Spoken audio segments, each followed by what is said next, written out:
Olá, tudo bem, pessoal? Hoje nós vamos estudar o conflito aparente de normas. Pode ser que em uma determinada situação, um determinado fato, quando ele acontece, ele se enquadre em mais de uma norma penal, instalando dessa forma o conflito aparente de normas penais.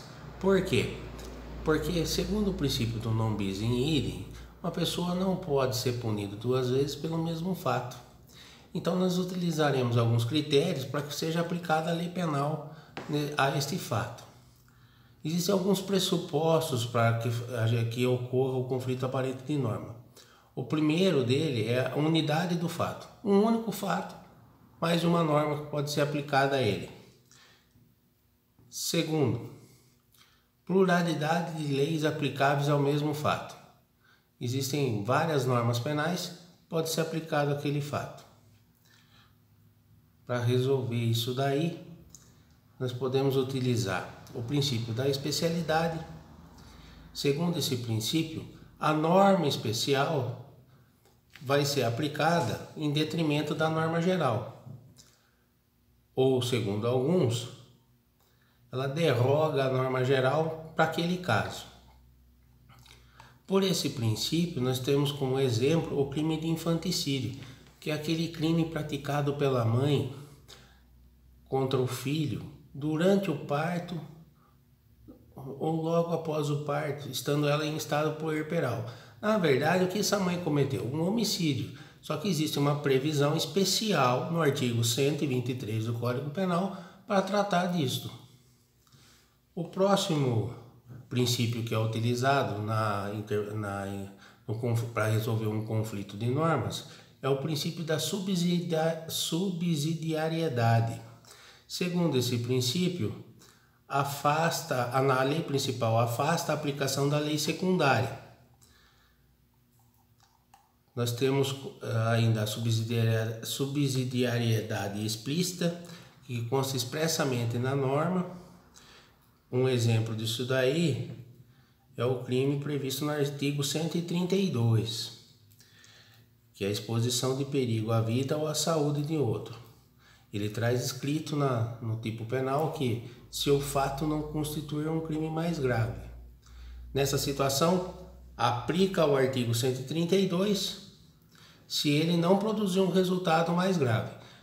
Se ele produzir um resultado mais grave, deixa de aplicar o artigo 132. Outro princípio, outra situação é subsidiariedade implícita ou tácita. Quando o fato incriminado em uma norma entra como elemento componente ou agravante especial de outra norma. No caso, o crime de estupro. Em seu elemento do tipo, tem inserido também o crime de constrangimento ilegal. Assim, toda vez que alguém é vítima do estupro, também é vítima do constrangimento ilegal. Mas nessa situação, o agressor, o violentador, só vai responder pelo crime de estupro. Outro princípio que vem tratado pela doutrina para resolver o conflito aparente de normas é o princípio da consunção ou absorção. Nesse princípio, a norma de maior amplitude prevalecerá sobre a norma de menor amplitude. Nesse caso,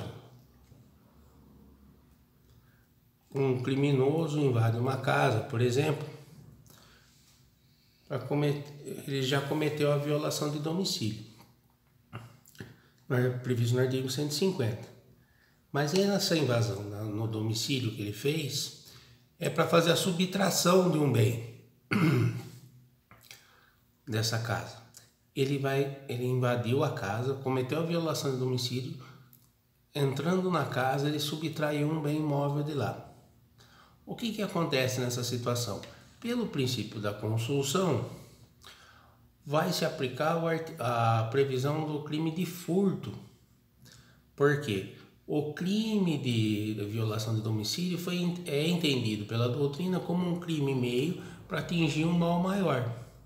Ele vai responder pelo crime de furto e não pelo crime de violação de domicílio.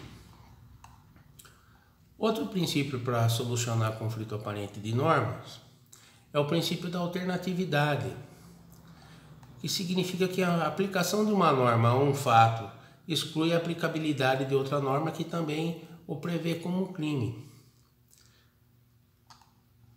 Segundo esse princípio,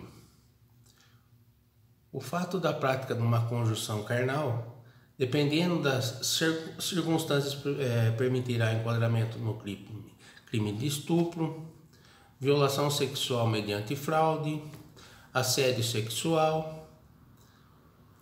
Só que se nessa situação você identificar que está caracterizado o crime de estupro, você não vai aplicar o crime de violação sexual mediante fraude e nem o crime de assédio sexual.